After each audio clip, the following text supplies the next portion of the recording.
What's up guys, it's Mike with Shallow Reefing, coming back at you with another video. And today I kind of want to discuss what's going on with the tank. It's kind of been a little bit since I updated you guys. There's a reason for that. So let's get started because a lot has happened and you kind of need an update video. This will not be my 1 year update because that's in 2 months. But this is kind of going to teach you guys maybe a little bit about how to fix a tank if it starts going south. Now I'll explain that in a minute. So let's get started. All right guys, so I wasn't really able to work on the tank the way I wanted to for about 2 weeks. I had some family stuff going on. I had some health issues going on. You know, just life happens.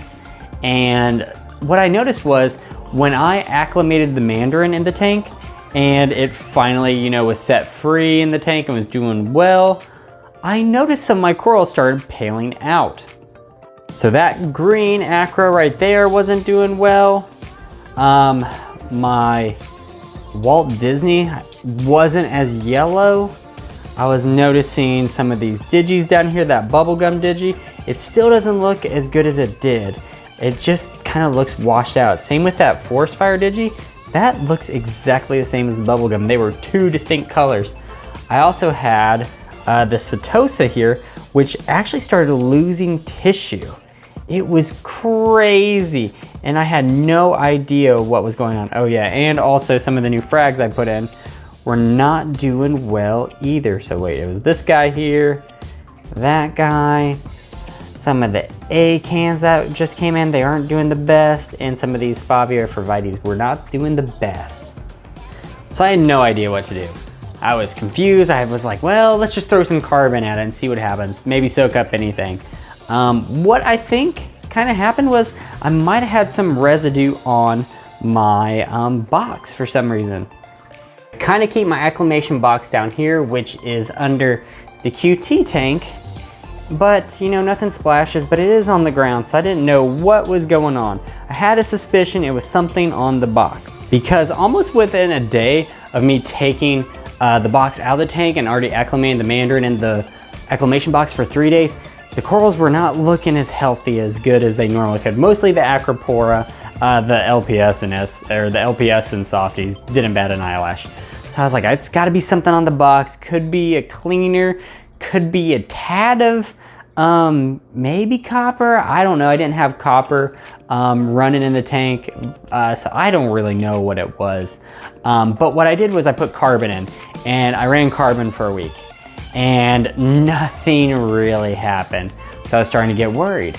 I put GFO and carbon together, then I put Brightwell's Purit in. So I got this Purit from BRS and thinking, okay, I know Rico had used it when something went bad and it cleared it up, because doing a 50 gallon or 100 gallon water change on this tank is not gonna be you know, feasible when life happens. You know, you're not feeling well, stuff's going on. So I decided to throw GFO, carbon, and Purit in. So I ran it in the sump, and it's been about a week and a half, and already the corals are popping. So that vibrant green Acropora, and I can't remember the name because it was just like a itty bitty frag when I put it there, and you know, time happens and you forget coral names. It looks 110% better. Totally turned the corner. The digi, this digi looked almost white, that bubblegum digi, and now it's starting to get its color back. The forest fire is looking pretty good. It's starting to grow. You can kind of see all the different offshoots that are going on it. The Setosa is probably what I noticed the most, because that Setosa was pale and it even lost tissue. Now within like a matter of a week and a half or so, come on fish, move. They're just schooling in front. It's already looking more vibrant. So really happy with that. My thing is, if I'm to give you guys any advice at all, I would highly recommend always having you know, carbon on hand no matter what, GFO on hand. I even have phosphate, but I knew it wasn't my phosphate.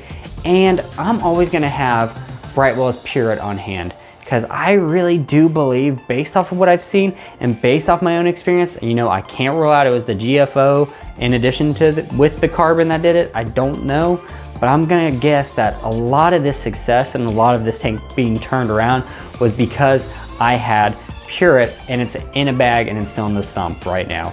So I'm probably gonna keep it in for another week and then, you know, take it out and toss it. But I'm always gonna have at least a small dose of it on hand. I think what I had was for 50 gallons maybe? I believe it was for 50 gallons, but even then it was able to clean up anything that was, you know, in that water column, and thank God I had it on hand because I don't think I could take a loss of any of these corals because I had several other losses not associated with this tank. And we'll get to that because you know how, man, it's just crushing, but you know, you gotta share it. The QT tank. Now you guys know, where are you, Molly? There's one Molly in here that's just kind of chilling. There he is. He's pretty lonely. So he's been in here for over 60 days. He's been in there with the Mandarin. He has been, you know, acclimated to salt water, and he was a Canarian coal mine fish for Mandarin. Everything was fine with the Mandarin. No diseases, no nothing. So I have this Molly in there, and you guys know I wanted my Radiant Wrasse and my Yellow Chorus Wrasse. So I had my LFS, Reef and Reptile, Clarksville Reef and Reptile. They decided to get it in for me. Still in the bag. Got it, brought it in, you know, drip acclimated it, put it in the tank, and you know, there's no copper in the tank at all at the time. And the fish just died. The Radiant Wrasse didn't make it at all. Died within the first hour and a half of being in the tank. So the Chorus Wrasse is in there and he's doing fine. So I just, you know, hit up my LFS. I was like, hey, you know, it died within an hour of me acclimating it. And he's like, hey, yeah, if you want to come out, we have another one in stock. We got it with the shipment. It's in our QT tank, or it's in our tanks that are running copper. Come and get it. I'll give you like 50% off. I'm like, awesome, thank you. So come and get that fish, put it in this tank, and it is not doing well either after acclimating it. Now, it's not the tank. I tested the parameters.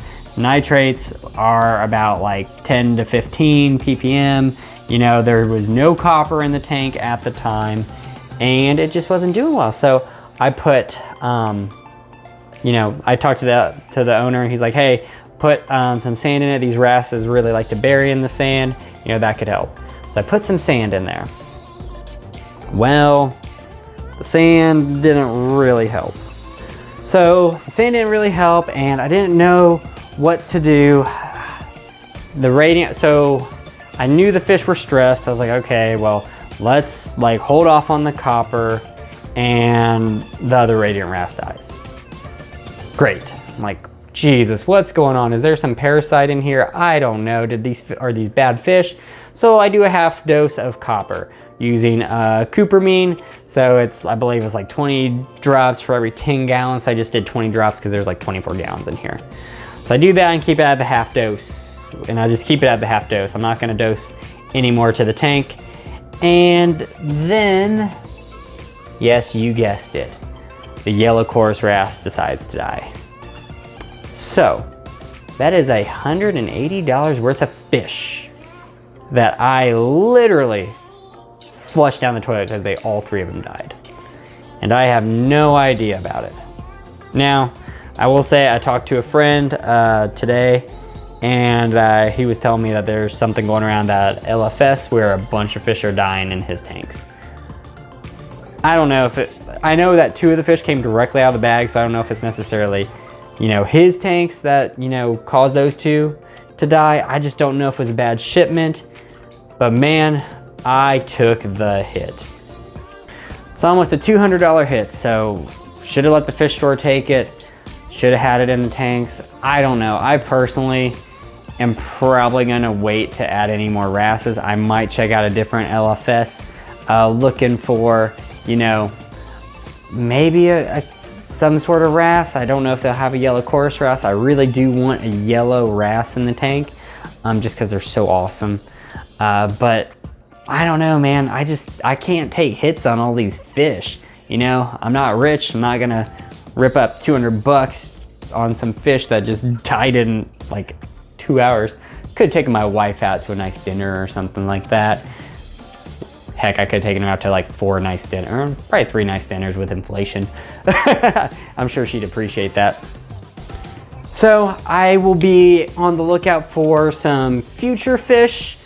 I'm gonna be way more particular about how I source them and how long they've been in quarantine, because I don't want to lose any more fish. I kind of added up how many fish have died in the process of quarantining and everything. And yes, I know, before you comment that I'm not doing it right, blah, blah, blah. I'm following Humble Fish's method. I'm doing everything that he's doing. I'm draining the tank. The only thing that really isn't per Humble Fish's protocol is that the tank is too close to the main display, but it's got a lid and I got no more space. So I'm doing the best I can. So we'll figure out what the next step is for fish. But I will say there's a reef swap in Nashville, a frag swap that I'm gonna be going to on September 11th. So I'm gonna hit that place up. I'm gonna find some coral. Maybe there are some wrasses down there that I might like and I can add them to the tank, but I got a little bit of funds that I wanna play with. Hopefully I'm not gonna burn $200 on one coral or anything stupid like that, but I'm really hoping to get some nice bread and butter corals and grow them out, because as you can see, everything in here is mostly like bread and butter corals that you can get anywhere. I mean, there are like okay, the Walt Disney up there is like high end. All the Fish Hex corals are pretty much bread and butter. I mean, Dragon Soul Fabia, some Blastos, but everything in here, okay, there's a Sunkissed and some weird rare mushroom here that no one's seen. But other than that, I mean, everything is kind of just bread and butter. Man, look at those Tyree green toadstools, they're beautiful. So, I mean, you can really have a good tank with some cheap corals if they just grow out.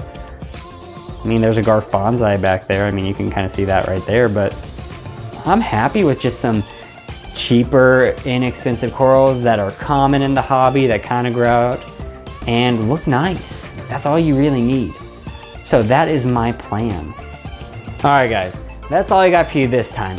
If you like what you see here and you want to see more, click the subscribe button. It costs you nothing, and over 80% of the people who watch my videos aren't subscribed.